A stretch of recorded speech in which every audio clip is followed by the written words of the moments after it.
So I just read a book while I was on vacation written by Rabbi Dan Cohen of Stamford, Connecticut the name of the book is What Will They Say About You When You're Gone?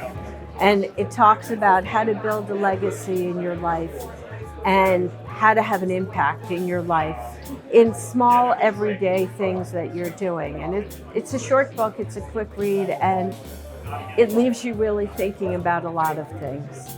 There's a fellow by the name of John Todd, who is at the University of Vermont, wrote a book called The Living Machine. It's been revised numerous times. It had to do with how New York ended up cleaning up their water supply system by adding more land and drainage rather than spending $1 billion for a cleaning plant. So that would be one. And another book by Rob Dunn called Never Home Alone. It's the interaction between bacteria and man. Again, very much towards sustainability.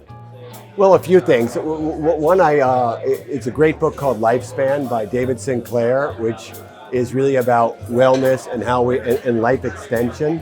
And one of the areas that is being worked on with cell therapies and another parts of biotechnology is how do we extend the quality and duration of life. And David Sinclair is a professor at Harvard who's been spent his whole career thinking about this, and I think it's an interesting read. Also, I went back and I pulled a great book, a biography on Jim Baker, who was the chief of staff for Ronald Reagan and also this very successful Secretary of State for George H.W. Bush.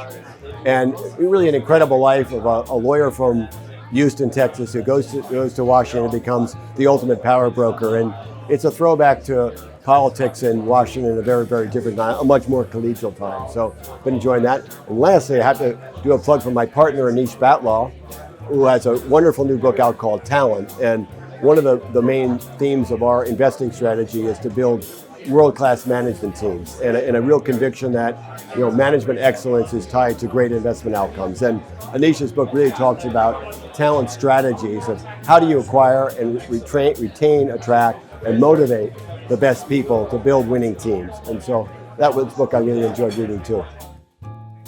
What I recommend is how I spent my summer reading. I read a bunch of nondescript, trashy beach novels. It was wonderful. It got my mind off everything else in the news, and it was really terrific. If I were to throw one thing out there that was actually pretty interesting on a more serious note, it's called Nasty, Brutish, and Short.